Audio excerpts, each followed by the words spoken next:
Hey everybody, this is Worre and welcome to NetworkMarketingPro.com. Today I want to go through the 10 deadly sins in network marketing. Sin number 1, overinflating your product or service.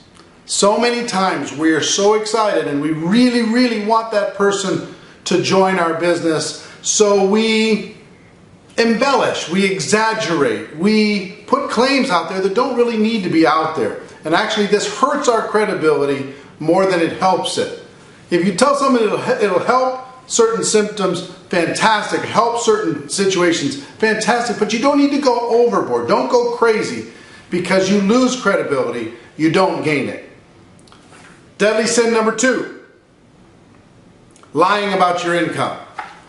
I will tell you, as I'm going through all of these sins, I will tell you I've engaged in most of them, not all of them, but I've engaged in most of them over the course of 25 years. Anybody that's been involved for that long and says they haven't engaged in any of these deadly sins is not telling you the truth. But embellishing your income. Sometimes somebody will share with someone else, oh, you know, here's let me introduce you to my friend, and they're making this amount of money.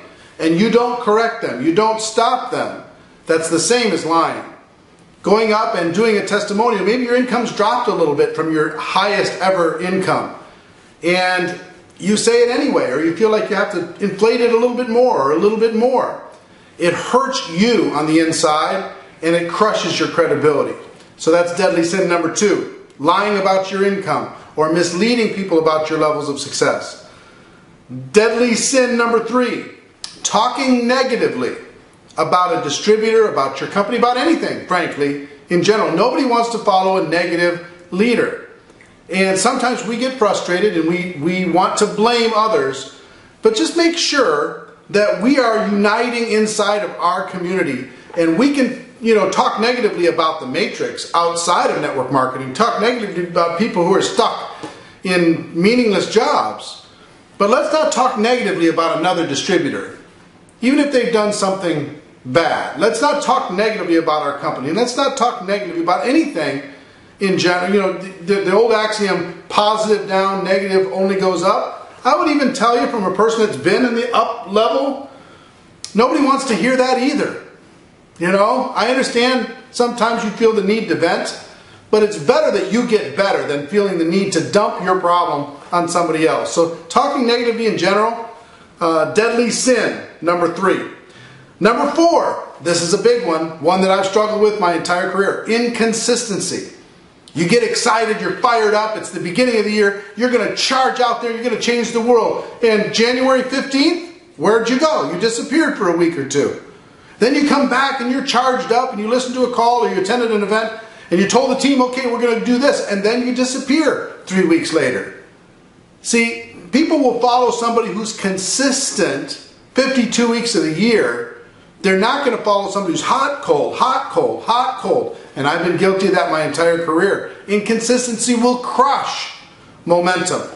And it's deadly sin number 4. Number 5, big one, especially in network marketing, spending more than you make. Spending more than you make puts you in a situation where you run out of choices. You run out of options. Where you feel the need that you got to go out there and get that car, because the car is going to do the recruiting for you. You got to get that house because the house is going to do the recruiting for you. You have to get that crazy watch, or that, you know, you have to have $5,000 suits because the suit's going to do it for you. It's not going to do it for you. And if you find yourself in a hole, rule number 1 is stop digging. Stop going farther down in the hole. Get your financial footprint small and have choices, have options. Have freedom to be able to invest in your business without feeling like you have to feed the monster all the time, the monster that you created. So, spending more than you make, deadly sin number 5. Number 6, stealing somebody else's distributor. A prospect comes to your meeting, they were sent by somebody else, and you go, well, you know, you could work with me if you wanted to, and you kind of slyly end up with that distributor in your organization. Or you take somebody who's happy where they are somewhere else in the organization. You say, well, why don't you sign up your wife or your brother, your child or whatever, and just come build with me. Stealing somebody else's person, it's something that will absolutely crush your credibility.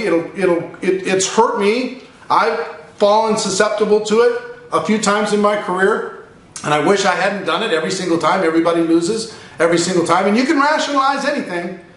Somebody comes to the meeting and that person, they hate that person that sent them to the meeting. Well, you know, you feel like you're in a tough spot, but really, that's not your prospect. So don't do it. It's not worth it. Next is deadly sin number 7. This one's a big one. Sleeping around in your company. Whether you're single, whether you're married, going and finding some attractive person at the convention, finding some person in your organization and deciding that, you know, hey, that'd be fun. That'd be interesting. It will crush an organization. It will crush an organization. Whether you're single or you're married. If you sleep around inside of the organization, it's an absolute deadly sin.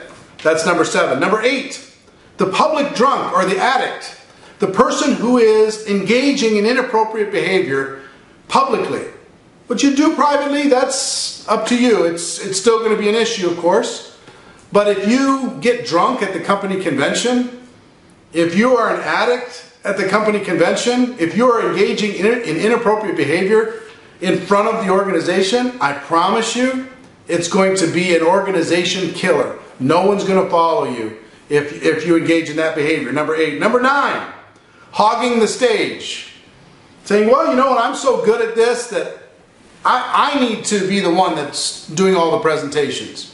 It's a deadly sin because our goal is to learn it, number 1, teach it, number 2, teach people to teach it, number 3. If you're on the stage all the time, that means you're not developing leaders. If you don't develop leaders, that means you don't have duplication, you don't really have residual income, you just have a different kind of job than you had before. So hogging the stage, number 9. And number 10, what I call the success coma. The success coma. Here's what that is, because I've been in it several times in my career. You have a certain level of success, you get to a certain rank, and you go into this kind of a coma. And what do I mean by coma? You're still going to the meetings, you're going through the motions, but you're kind of like a zombie. You're not passionate anymore, you've lost the drive, you've lost the push, you're not really recruiting, you're telling people to recruit, you're not really building, you're telling people to build, but you're still there, you're still going through, you're still saying all the right things, you're just not leading anymore. You're coasting. You're really in a success coma, and you need to snap out of it. And once you snap out of it, you're going to go, oh my gosh, I can't believe I was in that success coma for that long.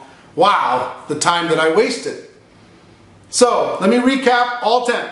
Number 1, overinflating your product or service. Number 2, lying about your income. Number 3, talking negatively about anything. Number 4, inconsistency. Number 5, spending more than you make. Number 6, stealing somebody else's distributor. Number 7, sleeping around in your company. Number 8, the public drunk or the addict or engaging in inappropriate behavior. Number 9, hogging the stage. And number 10, the success coma. So, after 25 plus years in this profession, I've seen all of these things. I've seen what they do to organizations. What I would tell you more than anything else, just look for these. See if any of them struck a nerve. If any of them struck a nerve for you, use that to be able to create a better game plan for the next year.